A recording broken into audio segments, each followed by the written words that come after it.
सगळ्याच नवऱ्यांना स्वयंपाक तर येत नाही, म्हणून कधीतरी चहा तरी बनवून दे असं तरी म्हटलं पाहिजे ना, किंवा नसेल येत तर आपण तरी सांगावाच. असंच काहीतरी आज झालं होतं, व्हिडिओ पटकन कॅप्चर केला. त्यालाही त्याची आयडिया नव्हती खरं तर.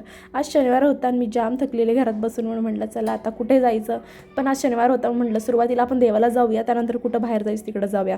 कारण शनिदेवाला गेलं नाही तर माझ्या लाईफमध्ये एवढे सगळे प्रॉब्लेम येतात ना छोटे छोटे.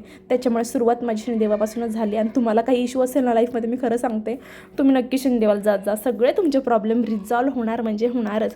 आता काय करायचं होतं मला खरं तर, आज माझ्या मम्मीसाठी काही शॉपिंग करायची होती मला, त्यामुळे तुळशीबागेत जायचं होतं. त्याच्या आधी आम्ही घरी गेलो होतो सिटीतल्या. आता तिथून जाताना मला एवढे देवाची मंदिरं दिसतात ना, म्हणजे 5-5 मिनिटाला आपल्याला हात जोडावेच लागतात. तिथे एवढे मंडळ आहेत गणपतीची. तिकडे दगडूशेठ तर आहेच आहे, पण त्या व्यतिरिक्त खूप छोटे छोटे मंडळ आहेत. त्यामुळे ते प्रत्येकाचं दर्शन घेतलं. त्यानंतर तुळशीबागेमध्ये पोहोचले. पण तुळशीबागेमध्ये गेल्यानंतर तुम्हाला माहिती आहे, माणूस 10 मिनिटात बाहेर येऊ शकतच नाही. खरं तर मला 2-3 गोष्टी घ्यायच्या होत्या आणि आईला म्हटलं होतं तू बाहेरच थांब, मी एकटी जाते आतमध्ये. आणि मी गेले होते 2-3 गोष्टी घेण्यासाठी, पण एवढा वेळ गेला तिथे मला. झालं असं की आम्ही सकाळपासून फक्त नाश्त्यावरती होतो. आणि तुम्हाला माहिती आहे तुळशीबागमध्ये फिरणं म्हणजे काही सोपं नाही आहे. कुठं गेलो आणि कुठून निघलो हे काहीच कळत नाही. तरी पण मी एकच लेन पकडली, त्या लेनमधूनच बाहेर आले.